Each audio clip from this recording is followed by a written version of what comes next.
how are people using ChatGPT? You had some really intimate discussions with certain people who turned to it.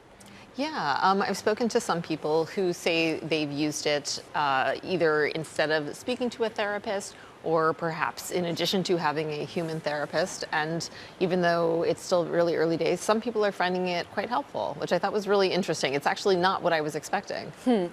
But with that, of course, comes concerns, Meg. And when let's start on the hopeful areas of this, Meg. Where do you see opportunity for such viral AI chatbots to be helpful in the world of mental health? Right. So there's a few areas. One in particular is around triaging. So figuring out who someone should talk to, given that they have some issues. So basically, there are like crisis text lines or crisis phone lines that are overrun with requests for help, especially for veterans. But there aren't enough people with expertise to help them. And so one thing that's really useful is to have some sort of automated system to help people get quickly through different calls in order to route them to the right people. It's also, this kind of technology is also really useful for what's called rubber ducking, which is just sort of talking something out. When you have another entity that you can just talk something out to, even if it doesn't respond, that's often quite helpful. So those two sorts of use cases are arguably more pros than cons. Yeah. Yeah. Rachel, there were clearly alleviation of the fact that they feel that this isn't a therapist that's going to charge them a load or indeed get bored of them asking questions. But when you spoke to OpenAI, the company, or indeed when you're thinking of people who use them alongside a therapist, does that seem to be the better approach here? I think that right now it's really important to keep in mind that there are a lot of limitations here, and perhaps the most obvious is that this is not intended to be any kind of therapist. This is a general use chatbot. Any data that you're providing to the system, it could be viewed by OpenAI. If it can be deleted, but it might take up to a month to delete your account. So I personally try to avoid giving it any information when I'm typing with ChatGPT because I want control of my own personal data. So it's not like talking to a professional therapist where you would have some sort of confidentiality in almost all cases. But also, when asking a question of OpenAI, does it realize that perhaps this is a sensitive area? Does it push back on giving any direct medical advice, for example? Yeah, their policies include don't use the chatbot to diagnose any kind of actual medical diagnoses.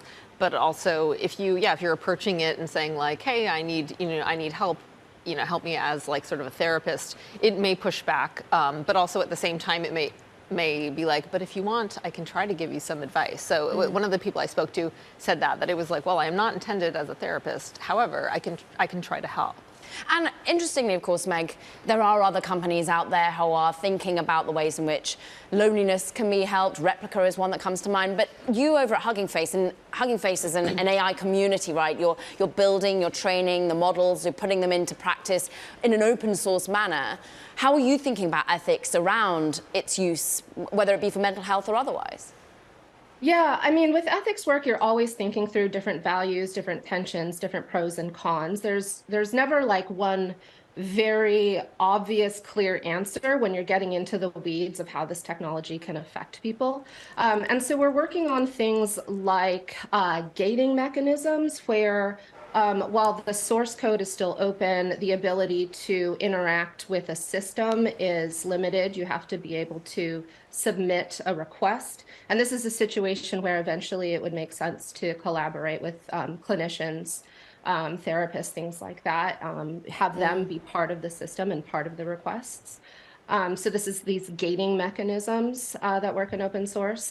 We also try and provide as much documentation and detail as possible. So we have heavy documentation protocols for data, for models that go over intended uses, ways that the technology could be misunderstood. So really focusing on the education to the users as well. Meg, I'm going to ask you a tough, quick one to finish. Okay. Is OpenAI behaving responsibly here, do you think, in the use of ChatGPT into the broader community? Yes and no with everything with ethics. They are doing some things responsibly. They are doing some things very irresponsibly. Well, I can go on, but yes, yes and no. They're being irresponsible in some ways that this technology is made available.